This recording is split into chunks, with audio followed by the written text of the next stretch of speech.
ഇപ്പോൾ നമ്മുടെ കേരളത്തിൽ നല്ല വേനൽക്കാലമാണ്. ഈ ചൂട് എങ്ങനെ ഉപയോഗപ്പെടുത്താം, എങ്ങനെ ഫലപ്രദമായി ഉപയോഗപ്പെടുത്താം എന്നാണ് ഇപ്പോൾ ചിന്തിക്കേണ്ടത്.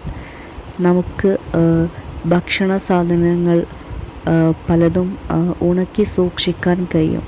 അവ ഈ വേനൽക്കാലത്ത് അതിൻ്റെ ചൂടിൽ നമുക്ക് ഉണക്കിയെടുക്കാൻ പറ്റുന്നതാണ്. ഉണക്കി സൂക്ഷിക്കാൻ പറ്റുന്ന പരമാവധി സാധനങ്ങളെല്ലാം തന്നെ, ഭക്ഷണ സാധനങ്ങളെല്ലാം തന്നെ ഉണക്കി സൂക്ഷിക്കാൻ ശ്രമിക്കേണ്ടതാണ്. പൂള, ചക്ക എന്നിവയെല്ലാം തന്നെ നമ്മൾ ഉണക്കി സൂക്ഷിക്കാറുണ്ട്. ഇവയെല്ലാം ചെറു കഷ്ണങ്ങളാക്കി അരിഞ്ഞെടുത്ത ശേഷമാണ് ഉണക്കാറ്.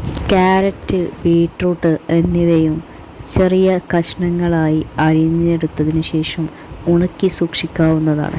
കക്കിരി, ഉരുളക്കിഴങ്ങ് എന്നിവയും ചെറിയ കഷ്ണങ്ങളാക്കി അരിഞ്ഞതിന് ശേഷം ഉണക്കി സൂക്ഷിക്കാവുന്നതാണ്. പറ്റുന്ന പച്ചക്കറികളെല്ലാം തന്നെ ഉണക്കി സൂക്ഷിക്കാവുന്നതാണ്.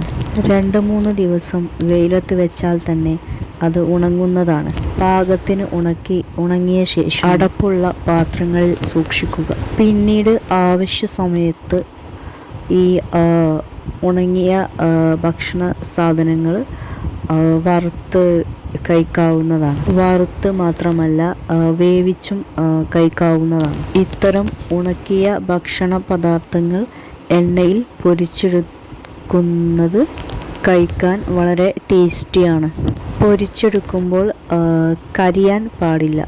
പാകത്തിന് ആവുമ്പോൾ എടുക്കുക. ഇത് കഴിക്കാൻ വളരെ ടേസ്റ്റിയാണ്. മഴക്കാലങ്ങളിലൊക്കെ ഇത്തരം ഫുഡ് ഐറ്റംസ് കഴിക്കാൻ വളരെ നല്ലതാണ്. ഭക്ഷണ സാധനങ്ങൾ ഉണക്കി സൂക്ഷിക്കുന്നത് പണ്ടുകാലം മുതൽ തന്നെ ചെയ്തു പോരുന്ന ഒരു പ്രക്രിയയാണ്. ഈ ചൂടുകാലത്ത് എല്ലാവരും ഇങ്ങനെ ഉപയോഗപ്പെടുത്തുക. ഇത്തരം പ്രയോജനമുള്ള കാര്യങ്ങൾക്ക് വേണ്ടി ചൂടിനെ ഉപയോഗപ്പെടുത്തുക. പഴവർഗ്ഗങ്ങളൊക്കെ തന്നെ ഇങ്ങനെ ഉണക്കി സൂക്ഷിക്കാവുന്നതാണ്. ചെറിയ കഷണങ്ങളാക്കിയിട്ട് വെയിലത്ത് ഉണക്കിയെടുത്ത് പിന്നീട് വറുത്തോ വേവിച്ചോ കഴിക്കാവുന്നതാണ്. അതുപോലെ കിഴങ്ങുവർഗ്ഗങ്ങളും ഇങ്ങനെ ചെറു കഷ്ണങ്ങളാക്കിയതിന് ശേഷം ഉണക്കി സൂക്ഷിക്കാവുന്നതാണ്. പിന്നീട് അത് വറുത്തോ വേവിച്ചോ കഴിക്കാവുന്നതാണ്. ചൂടിനെ ഇത്തരത്തിൽ പ്രയോജനപ്പെടുത്തുക.